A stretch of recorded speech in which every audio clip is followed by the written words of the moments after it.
Hey, hi, this is Sandeep and this is part 2 of the train tutorial. Okay, so here I've got a simple train and here is my starting page from which I start my navigation, and from here I click this call train button over here at this button, and this will take me to this task flow.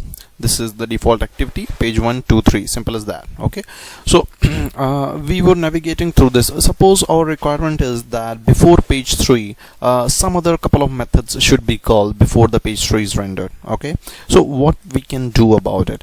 So probably you would think that we would just simply drag a method over here and then we will just bind it, or we will put it inside the train, right? So I've already got one class and I've already explained, I've already exposed one method over here, so I'll use the same method to drag. So if you try to just drag it and drop it over here, it doesn't get included in this train. Okay, it's only the view activity that gets included when you drag it. See, I drag a view activity and automatically it gets aligned on the train line. Okay, so this is what it is. So method call is not going to be aligned. So how we can actually invoke this method before this page 3? Okay, so this is some method basically I've written just to show you. Nothing much logic inside this method, just I want to show you how I can call this method before this page renders. Okay, so I'm gonna place it here, right here, and I'm gonna search for the wildcard flow and up to here, and then control flow case. So I'm gonna say this, let's say you can say anything, call page 3. Okay, and then from here,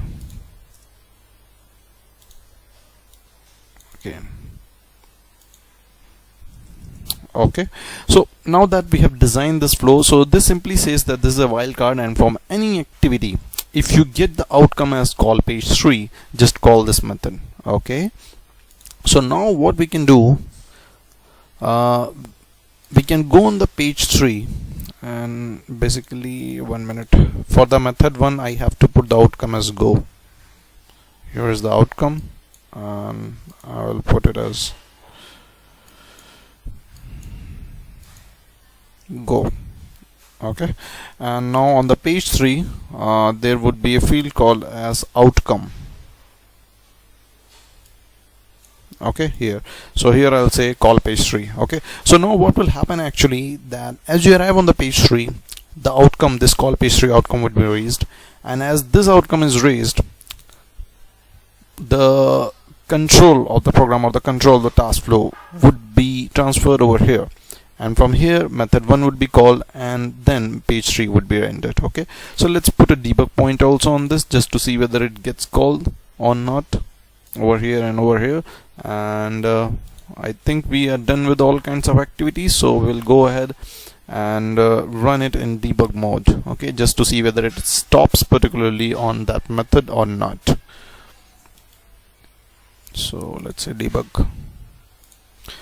So our application is up, and I click on call train, and here's the train available. I click on next to go to the page 2. It arrives over here fine, and as I click next, it goes to the page 3. It raises an outcome called as call page 3, and control gets transferred over here, and then from this control flow case it gets transferred over here in the method 1. So as you can see, the control of the program has been stopped over here. Okay, on the method 1. That means before the page renders, this method is getting called.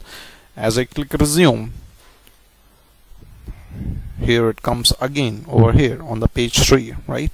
So, and then if I click resume, the page 3 is rendered fine. This is page 3. Okay, you can click back again, you can click next, and again method 1 would be called. So every time you arrive over here, the method is being called. Okay, so this is one way of doing it.